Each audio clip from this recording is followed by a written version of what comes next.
I had been looking forward to this all day. After hours of non-stop work, errands, and phone calls, I was finally curled up in bed, letting my muscles relax as the warm evening air drifted through the open window. The house was quiet, still, wrapped in a kind of calm that only comes late at night. And then the floor creaked. Before we go into details, write in the comments where are you watching this video from. I would never have thought. My nephew has already grown up so much that I could not refuse. You'll be shocked by what my nephew did when he entered the room where I was relaxing. A small sound, barely noticeable. I ignored it at first, assuming it was just the house settling, maybe the wind shifting outside. But then it came again. A slow, deliberate shift of weight. A footstep. My stomach tightened. I turned toward the door, already feeling my pulse quicken. And there, standing in the dim glow of the hallway light, was Nathan. I blinked, thrown off by his sudden presence. He wasn't moving, just standing there, hands in the pockets of his hoodie. His face was half-shadowed, unreadable. I pulled my blanket a little higher, suddenly too aware of how exposed I was. "Nate." My voice was quieter than I intended. "What are you doing?" He hesitated, his gaze flicking from my face to the blanket draped over me. "Just getting some water," he muttered. His voice was even, but something about the way he said it made me uneasy. His posture, the way he lingered, the way he wasn't in any hurry to leave, it didn't sit right. I forced a small, uneasy smile. "It's late. You should get some sleep." He didn't move. The silence stretched too long, pressing against my chest. Something in his expression shifted, just slightly, almost imperceptible, but I caught it. It wasn't just hesitation. There was something else there. His eyes dropped lower for a split second. I yanked the blanket tighter around my shoulders, my skin prickling. "Nathan," I said, a little sharper now. That seemed to snap him out of whatever trance he was in. He blinked, exhaled through his nose, then finally, took a step back. "Sorry," he muttered, turning toward the hallway. I didn't respond. I just watched him go, my fingers still curled tightly around the edge of the blanket. The sound of his footsteps faded, but the uneasy feeling in my stomach didn't. I sat there for a long time, staring at the empty doorway, my heart still racing. Something had changed, and I wasn't sure I wanted to know what it meant. The knock was soft, hesitant. I woke up instantly, heart already pounding before my mind could catch up. The house was quiet, the kind of silence that feels heavier at night. But now, it was broken by the sound of knuckles against wood. A second knock. I squeezed my eyes shut, gripping the blanket tighter around me. Maybe if I ignored it, he'd go away. Then his voice. Low. Careful. Almost pleading. "Emily?" My pulse jumped. I stayed frozen, staring at the ceiling. It was past 2 in the morning. No one knocks on a door at this hour unless they really need something. I should tell him to go to bed. I should tell him this wasn't normal. But I didn't. Instead, I pushed myself up slowly, my bare feet brushing against the cold floor. I hesitated at the door, my fingers hovering over the lock. His voice was quieter this time. "I just wanted to say I'm sorry." I exhaled, pressing my forehead against the door for a second. Everything about tonight felt wrong. But something in his voice, there was something raw there, something I didn't recognize. Against my better judgment, I turned the handle.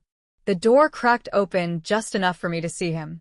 Nathan stood there, shoulders tense, hands shoved into the pockets of his hoodie. His hair was messy, like he had been lying awake for hours.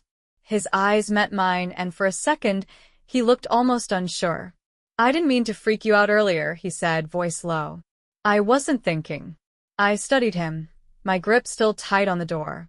I could feel the cool air from the hallway creeping in, brushing against my skin. "It's fine," I said, though it didn't feel fine. He let out a slow breath, shifting his weight slightly. "I don't want you to feel weird around me." Something about that sentence made me tense. I didn't answer right away. I didn't know how to answer. But I did know that something was off. Nathan had always been quiet, reserved. But tonight, there was something different about the way he looked at me, something I couldn't put my finger on. I'm not weird about it, I said carefully. I hesitated, trying to find the right words. You shouldn't be standing outside my door in the middle of the night. His jaw tightened, just slightly. I know, he murmured. But he didn't move. I waited for him to step back, to say goodnight and go to his room. But he just stood there, watching me, like he was waiting for something. The air between us felt too thick, too still. Then he spoke again. I wasn't looking at you like that. My stomach clenched. Like what? I stared at him, unsure how to respond, unsure why my hands felt cold, why my breath felt shorter than it should. Nathan, I said slowly, my voice more firm now. Go to bed. For a second, I thought he wasn't going to listen. He hesitated, just long enough for something inside me to tighten. And then, finally he exhaled, nodded, took a step back. But even as he turned, even as I shut the door, I knew. This wasn't over. I spent the next day avoiding Nathan. It wasn't intentional at first, at least, that's what I told myself. I was just busy. I had emails to answer, laundry to do, a house to clean. Plenty of things to keep me moving, to keep me out of any situation where I'd have to sit across from him, meet his eyes, feel that strange, lingering tension from the night before.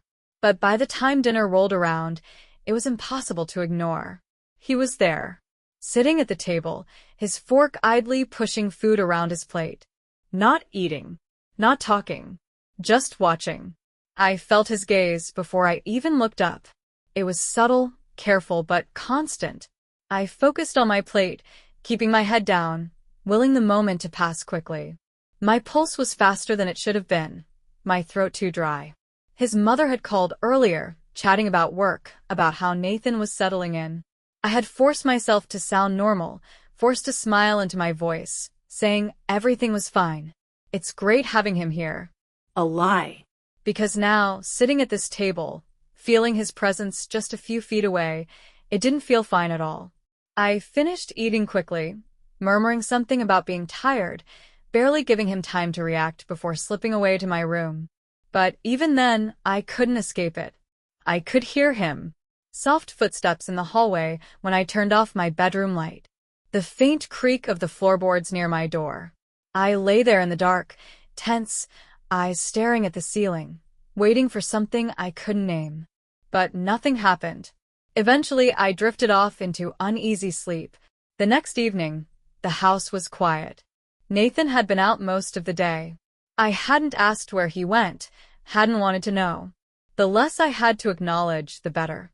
I sat curled up on the couch, scrolling through my phone, letting the soft hum of the TV fill the silence. And then a message from Sarah. Hey, you okay? Haven't heard from you all day. I hesitated, staring at the screen. I had been meaning to text her back, but everything had felt too off, too unsettled. Before I could type response, another message popped up from Sarah. Let's meet up tomorrow. I need to tell you something. I frowned, my fingers hovering over the keyboard. A part of me wanted to say yes immediately, to get out of the house, to be anywhere but here. But before I could hit send, a shadow moved in the hallway. I looked up. Nathan stood in the doorway. My breath caught, fingers tightening around my phone. He didn't say anything at first, just watched me, his expression unreadable.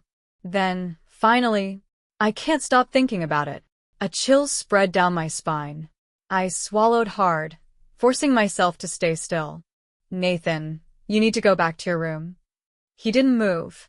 His jaw tightened like he was holding something back, like he was fighting some internal battle I wasn't a part of.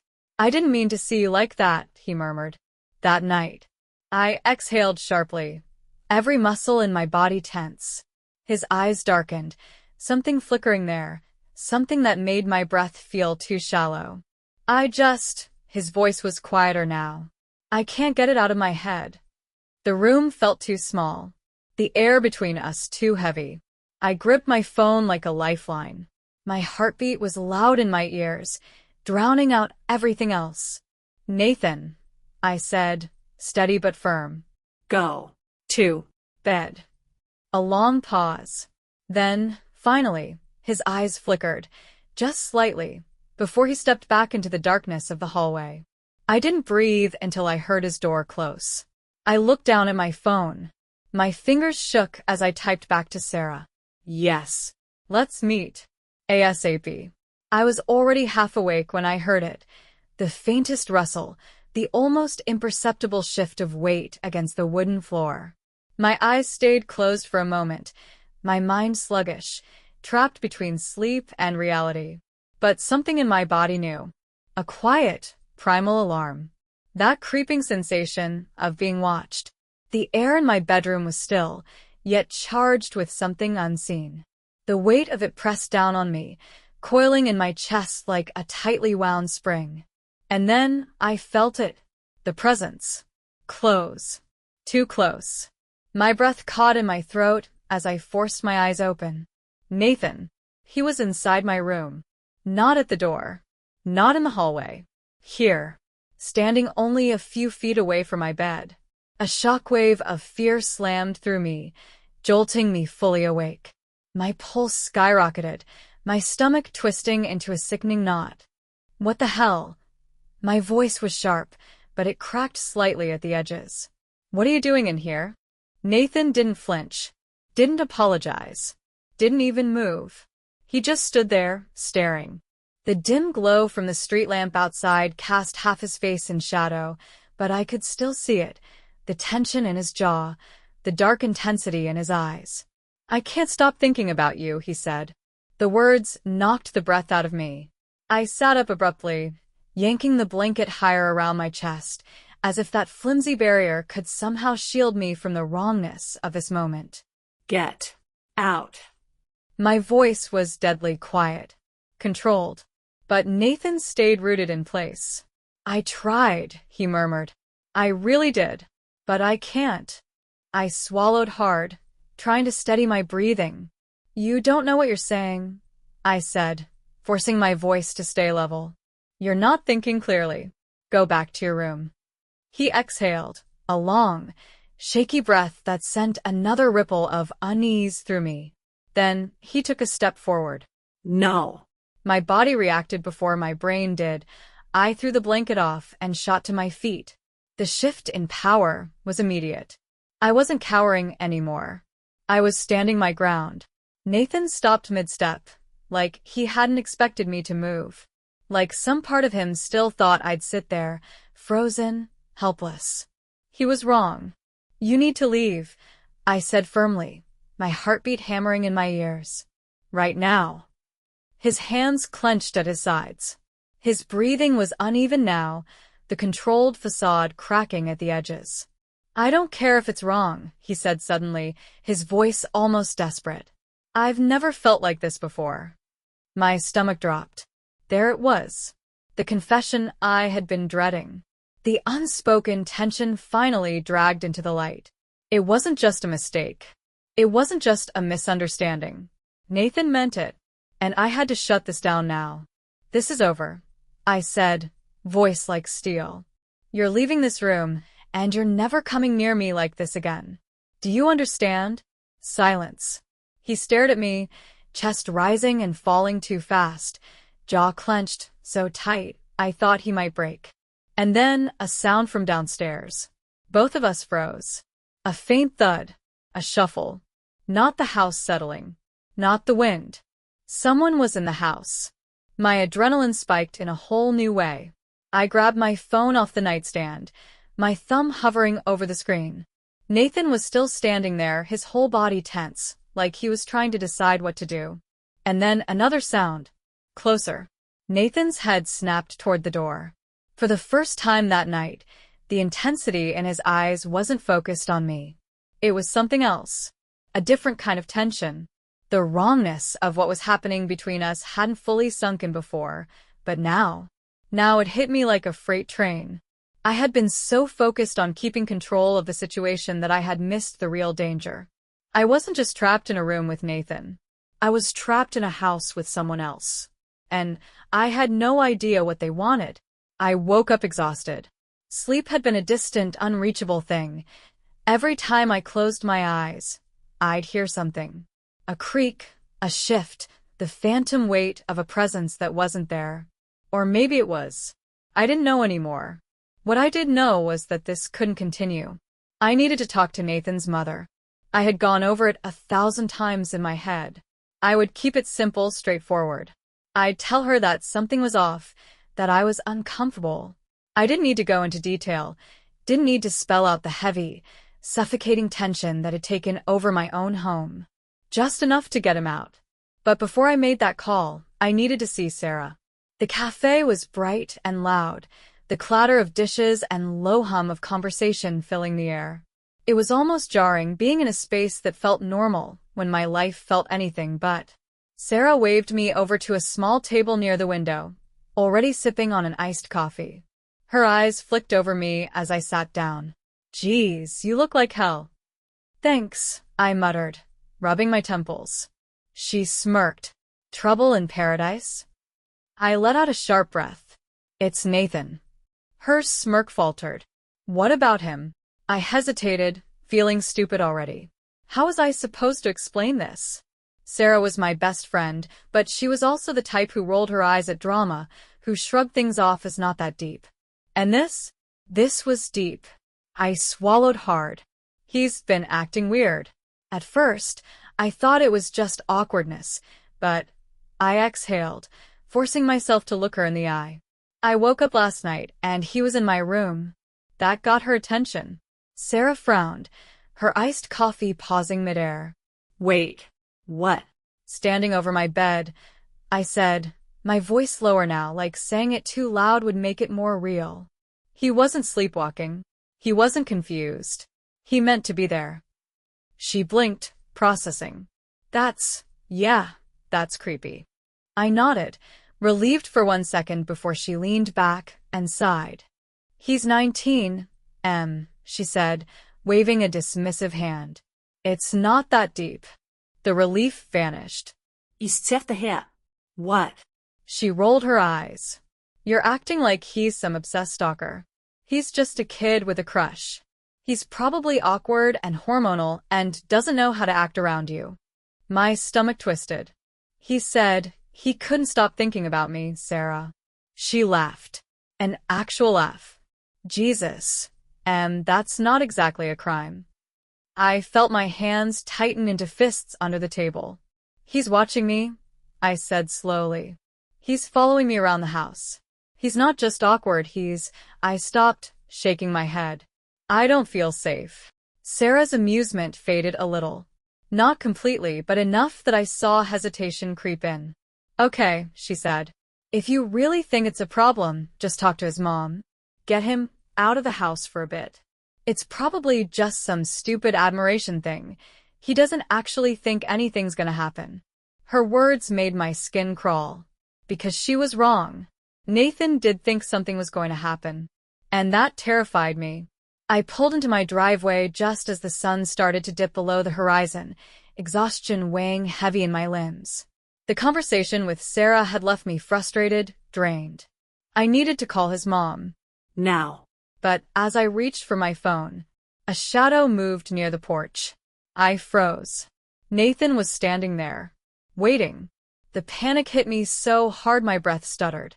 He knew I was with Sarah. He had been watching. I forced my hands to stay steady as I grabbed my bag and stepped out of the car, my pulse hammering in my ears. Nathan didn't speak at first. He just watched. And then, you don't understand what's happening between us.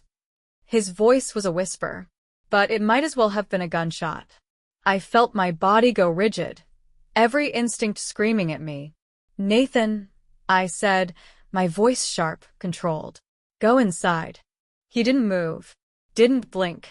Something in his expression was different now, more certain, more determined.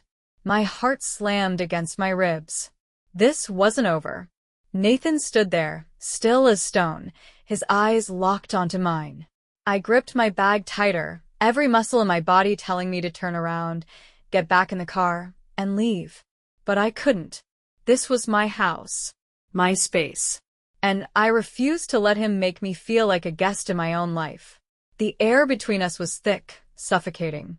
I could hear the faint hum of cicadas in the distance, the slow creak of a branch shifting in the wind. Everything else was silent. "Nathan," I said again, firmer this time. "Go inside." He took a step forward. My stomach dropped. "I just want to talk," he murmured. No, isn't. Not now. "Not ever." A flicker of something crossed his face. Hurt, maybe? But there was something else behind it. A quiet certainty. "You don't understand what's happening between us," he whispered again. The words sent a chill up my spine. Between us. I let out a sharp breath, trying to keep my voice steady. "Nathan, I need you to listen to me. Whatever you think is going on here, it's not real." His jaw tightened. "You feel it too." I almost laughed. But there was no humor in it.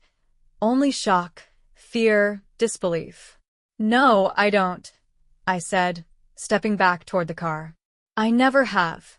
And I never will." He blinked, his face going slack for a split second, like the words physically hit him. And then, just as quickly, his expression shifted into something unreadable. I didn't wait to see what he was going to do next. I turned and walked. Fast. My hands were shaking as I shoved my key into the front door, fumbling for a second before getting it open. I stepped inside and slammed it shut, locking it in one quick motion. For a few seconds I stood there, chest heaving, listening. Silence. Then footsteps. Slow. Deliberate. He was still outside, waiting. I backed away from the door, my heart thudding so hard I could feel it in my fingertips. My phone was still in my bag, buried under receipts and car keys. My fingers scrambled through the fabric, finally closing around it. I needed to call someone. Now.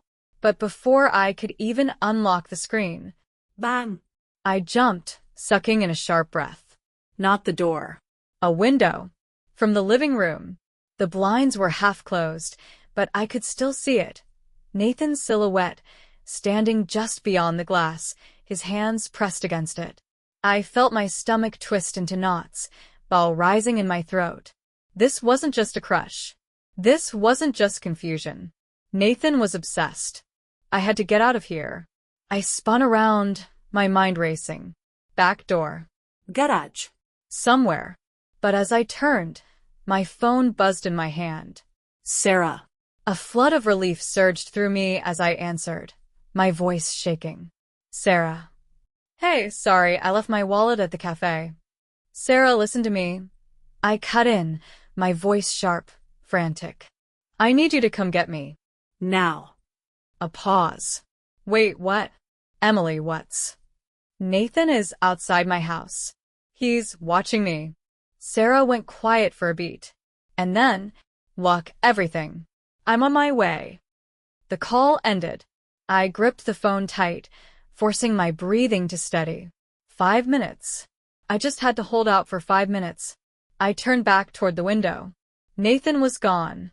A chill rushed through me. No footsteps. No movement. Just nothing. I took a shaky step forward, peering out into the dim evening light. My car was still in the driveway. The street was empty. Where the hell did he? Bang! I screamed. This time it was the front door. I stumbled back, my body slamming into the side table, knocking over a lamp. My pulse skyrocketed. The handle rattled. And then, silence. A full minute passed. Nothing. Then another buzz from my phone. "Sarah, I'm here. Where are you?" I sucked in a breath and ran. I yanked open the back door and bolted toward her car, not even bothering to check if Nathan was still around. My heart was pounding so loud I could barely hear anything else. The second I reached the car, I threw myself inside, slamming the door behind me. Sarah's eyes were wide, scanning me. "Where is he?" she asked. I shook my head. "I don't know." Sarah's hands tightened on the wheel. "We're going to the police." I didn't argue. I didn't say anything. I just nodded, gripping my seatbelt as she peeled away from the house, my pulse still racing. Nathan had disappeared. But something told me this wasn't over. I had spent the last 2 days avoiding home. After that night, after Sarah had practically dragged me to the police station, I couldn't bring myself to be in the same space as Nathan. But the cops had been useless. No crime was committed, they had said. He hasn't hurt you, they had reminded me. It wasn't enough that I had told them he was watching me, following me, sneaking into my room. Without physical proof, without something more tangible than my gut feeling, they wouldn't do a damn thing. So I did the only thing I could. I left. I stayed at Sarah's for 2 nights, lying awake on her couch, listening for sounds that weren't there, watching shadows stretch across the walls, too afraid to sleep. But I couldn't stay away forever. This was my house, my space, and I wasn't about to let him take it from me. So I went back. And, at first it was fine. Nathan wasn't home when I arrived. The house was still, untouched, like nothing had ever happened. I locked every door, closed every window, and waited. Then, that evening, everything fell apart. It started with a knock. Not a soft, hesitant one like Nathan's. This one was heavy, authoritative. I jumped at the sound, my body still on edge, before I realized who it must be. I moved toward the door, my stomach twisting. I already knew before I opened it. My brother, Jacob, stood on the porch. Nathan's father. I sucked in a breath, gripping the doorknob tighter. "Hey," I said, my voice strained. Jacob frowned. "You look like hell." I let out a short, humorless laugh. "Thanks." He stepped inside, glancing around. "Where's Nathan?" I swallowed hard. "Out." Jacob studied me, something unreadable in his expression. "You sure?" And that's when I knew. He felt it too. He didn't know what it was, not yet, but he felt it. That tension. That weight pressing down on the house. The feeling that something was wrong. I nodded, forcing a tight smile. "Yeah. He hasn't been home all day." Jacob exhaled, rubbing his jaw. "Good. I need to talk to him." My stomach twisted. "Why?" He didn't answer right away. Instead, he looked at me, really looked at me, like he was trying to read something in my face. Then he shook his head. "He's been acting different." I didn't move, didn't breathe. Jacob sighed, stepping further into the house. "Not just recently," he added. "For months." I clenched my jaw. "What do you mean?" "He's quiet," Jacob muttered. "Distant. Gets this look in his eyes sometimes. I don't know. Something's off." A chill rushed through me. I wanted to tell him. Right then. Right there. But before I could, the front door opened, and Nathan walked in. The second he saw Jacob, he froze. Not in surprise. Not in confusion. It was something else. His eyes flicked to me. And that's when I saw it. The shift. The calculation. Like he was figuring out his next move. Jacob turned to him, arms crossing over his chest. "Nathan." Nathan blinked. Then just like that, his expression changed. Relaxed. Easy. As if nothing was wrong. "Dad," he said smoothly. I felt sick. Nathan was good at this. At pretending. At slipping between masks. He wasn't nervous. He wasn't thrown off. He had expected this. Jacob didn't waste time. "Where the hell have you been?" Nathan shrugged. "Out." His answer was identical to mine. Jacob's frown deepened. "We need to talk." Nathan's eyes flickered to me again. Just for a second. And that's when it happened. That look. A silent message. A challenge. I felt my blood go cold. Because it wasn't fear in his eyes. It wasn't anger. It was certainty. Like he knew something I didn't. Like he was in control. And I hated it. He held my gaze for a second too long, then turned back to Jacob. "Sure," he said. "Let's talk." And just like that, he walked past me. Calm. Confident. Like he had already won. I stood there, every nerve in my body on edge, barely registering the sound of their voices drifting from the other room. I should have told Jacob. Right then. Right there. But Nathan had backed me into a corner. Because now, if I spoke up, if I told Jacob everything, Nathan would know. He would know I was scared. He would know I was fighting back. And something in my gut told me that was exactly what he wanted. I couldn't let him win. I needed a plan. I needed to act. Before it was too late. The house was quiet. Too quiet. I had been lying awake for hours, every muscle in my body tense, waiting. For what, I didn't know. But something in my gut told me that tonight it was going to happen. Then it did. A noise. Soft.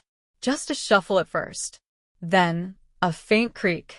The unmistakable sound of someone moving downstairs. My stomach twisted into knots. I sat up, heart hammering in my chest. My fingers curled around the blanket, as if that could somehow protect me from whatever was happening beyond my bedroom door. Maybe it was Jacob. Maybe he had gone downstairs for water. Maybe I was overreacting. But I already knew better. I slid out of bed carefully, stepping barefoot onto the cool wooden floor. My breath felt shallow, my pulse too loud in my ears as I reached for the doorknob. I didn't want to open it. But I had to. The hallway stretched out in front of me, dimly lit by the soft glow of a street lamp outside. Everything was still. The air felt thick, pressing against my skin. And then movement. Downstairs. I crept toward the staircase, each step careful, measured, the floorboards threatening to betray me with every shift of my weight. And that's when I saw him. Nathan. Standing by the window. Waiting. A cold wave of fear slammed through me. He wasn't just there. He was holding something. I moved closer, barely breathing, my hands shaking at my sides. The street lamp outside cast just enough light to illuminate the object in his hands. A photo. My stomach dropped. It was a picture of me. One I never posed for. One I never knew was taken.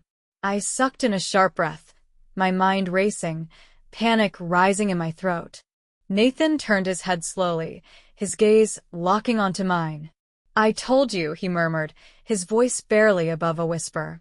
"You don't understand what's between us." I froze. I felt like I couldn't breathe. He took a step forward. I took a step back. My body was screaming at me to run. To do something. But I was trapped in place, caught in the sheer horror of the moment. He lifted the photo slightly, like proof, like evidence of some twisted connection he had created in his mind. "I see it now," he continued, voice low, almost reverent. "You're scared, but you don't have to be." I snapped. I lunged for my phone, my fingers fumbling over the screen, swiping, pressing, 911. But before I could hit call, headlights. A car pulling into the driveway. Jacob. Nathan's head snapped toward the window. The spell broke. His expression flickered. Fear? Anger? Frustration? Then, without a word, he moved. He stepped backward, slipping into the shadows of the house like he was never there. I ran. I bolted toward the door, just as Jacob stepped inside. He looked up, startled, his face twisting in confusion. "Emily." I was breathless, shaking. I opened my mouth to speak, to tell him everything. But Nathan was gone. Not a single trace left behind. Was it over? Or was this just the beginning? What would you do in the place of the nephew who came in and saw his aunt at such a moment? And what should Emily have done to prevent such a situation from happening? Share your thoughts in the comments. Let's discuss if this story resonated with you. Support the channel, put a like, subscribe, and click the bell so as not to miss new releases.